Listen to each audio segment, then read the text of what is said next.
We are very pleased to welcome in Annecy's Festival a very special creature, a wild and creative animal, a beast that you must see. The director of today's most expected premiere, The Sea Beast, Mr. Chris Williams. Hello, thank you for having me, and I really enjoyed that introduction. I did too, thank you. You enjoyed giving it. You've come quite a long way since you were a story artist on Mulan in '98. So around there, 24 years ago. Mm-hmm. It was last century, actually. So can you tell us more about this long and animated way?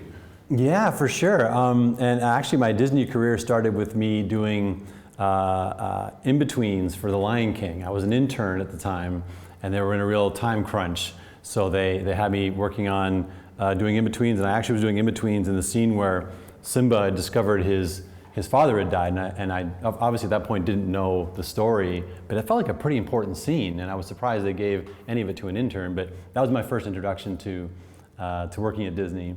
And then yeah, after that I worked on Mulan, and then Lilo and Stitch, and The Emperor's New Groove, and then it was the CG era, and on to Bolt and Big Hero 6, and Moana after that, and here we are. But it really goes all the way back to when I was really young. You know, as a little kid, I used to just draw furiously all the time. It was just a compulsion. And I would draw always in the form of a narrative. I'd always make stories, always be making little comic strips. And then as soon as I could get my hands on a little camera, I would make little stop motion movies with my dad in my bedroom, you know, and so there was just this thing inside of me that I always wanted to tell visual stories. And so I think it was inevitable that I would end up sort of working on movies.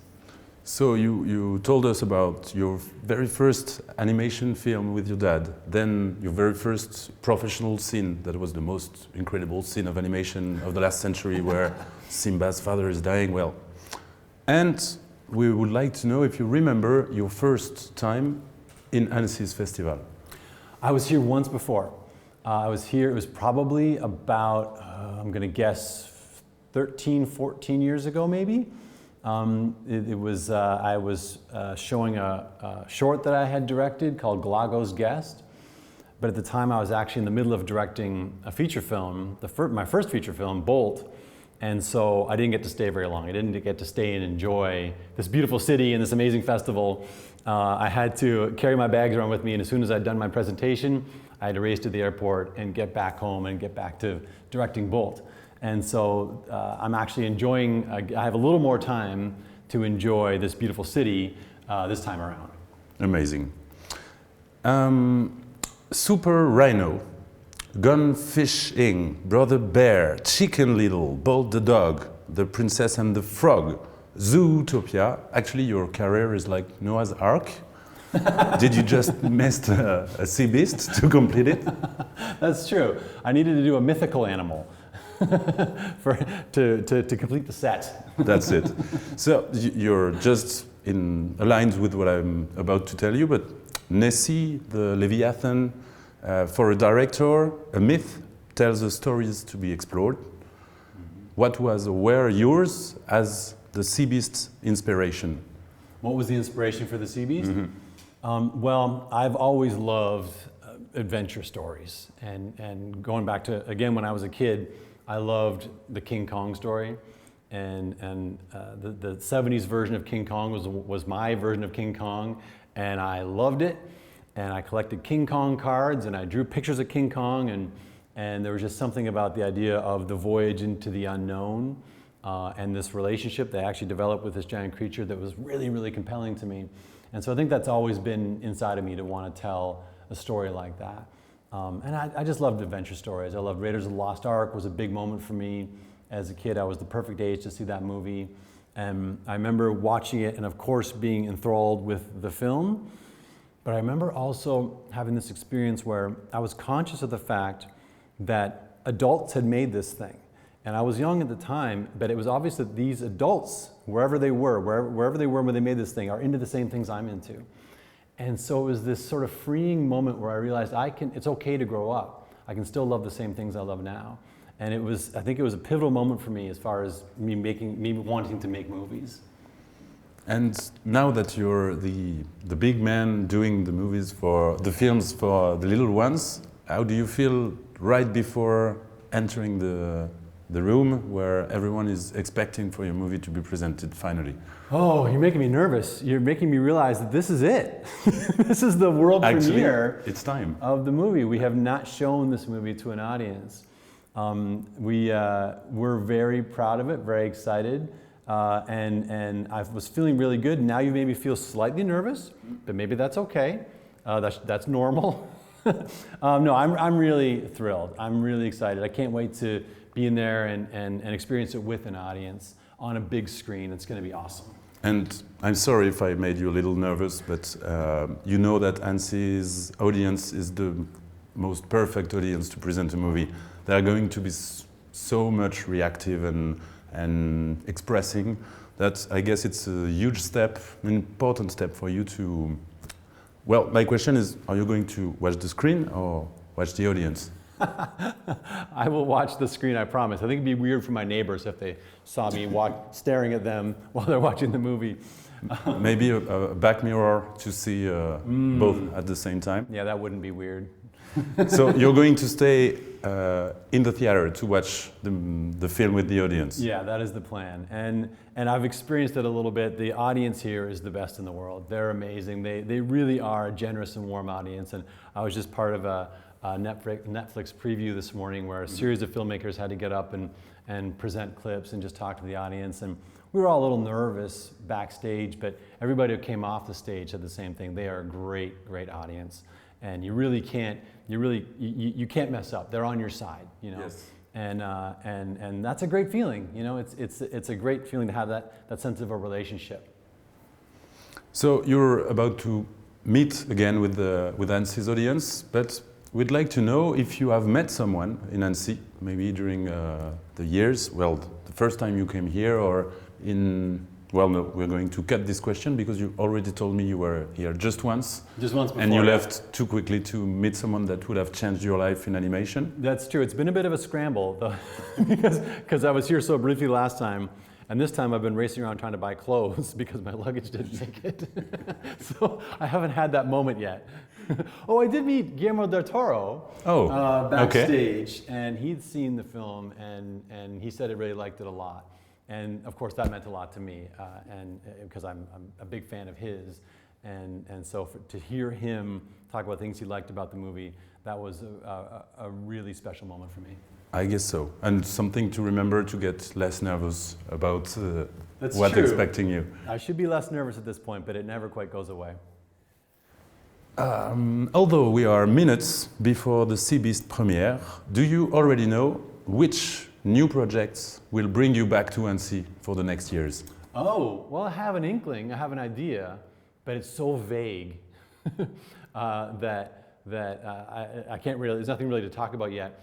But it is actually slightly motivating to know that if I finish another movie, I get to come back. That's it. So that'll be the engine that drives me for the next one. Maybe you will come back as a voice role like you did in Frozen. Can we talk about this a little? That's true. In the English language version of Frozen, I am the voice of Oaken the shopkeeper, who's based on my Norwegian relatives, my Norwegian in-laws. It's a scene that I storyboarded, and then as I was pitching the scene, I would act it out and put on my version of a Norwegian accent. And people really laughed, and they just cast me as the character. And I think that'll be the thing, no matter what I accomplished in my life, that'll be the thing on my tombstone, the voice of Oaken. I guess it's something funny, but also essential for a director to go also on these kind of roles, like doing some voice and taking some another view on a set on a film. How much do you enjoy and try to have those roles that are not directing and? Acting, the acting roles? Yeah, a lot of times you'll end up doing the scratch dialogue, meaning it's ultimately going to be replaced by the actual actor, and the director is just in the booth, so we'll just provide a lot of that scratch temporary dialogue. And yeah, the goal is to replace it. In the case of Oaken, they never replaced it, so you're stuck with me. And it's a lot of fun. I enjoy doing that part of it. Probably the silliest experience that I had playing Oaken was there's a short film where Oaken actually sings a little bit, and I have no range. I am the world's worst singer. And Bobby and Kristen, who wrote all those great Frozen songs, they wrote a song that Oaken was meant to sing. And so they had a guy there, a vocal coach with a piano and everything, trying to help me through it, but I was terrible. But it didn't stop me from trying. I kept going and going and going. I tried the Mariah Carey hands thing. You know, I did everything I could do to try to hit those notes. I just never did. Fortunately, the director, one of the directors of the movie, Chris Buck, he is a good singer, and he sounds a little bit like me. So once the notes started reaching a certain range, he subbed in for me, and you can't tell the difference. Amazing. We won't tell no one about this, don't worry. Our little secret. Don't show this to anybody. Now that we are really seconds from the premiere, I'm going to ask you... Now you're making me more nervous. Oh, no. So we are hours from the premiere, don't days, worry. It's weeks. We are going to ask you, as we asked to all our interviewees here, to send a postcard from Annecy to someone special for you in your life or in your animation life. Mm-hmm. So we're going to give you this postcard and have you write it right now. Thank you. I'd love to. And can you tell us, who are you going to send this postcard to? It has to be for my mom in Vancouver, Canada. She was the one who encouraged me to study animation and consider it as a career. And so I did, because I didn't want my mom to be mad at me.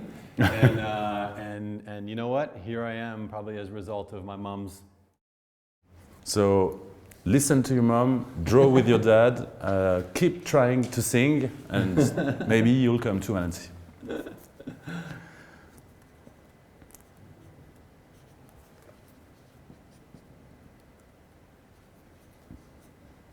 Yeah, considering Annecy is the grand mass for animation community, I guess your mom will be proud.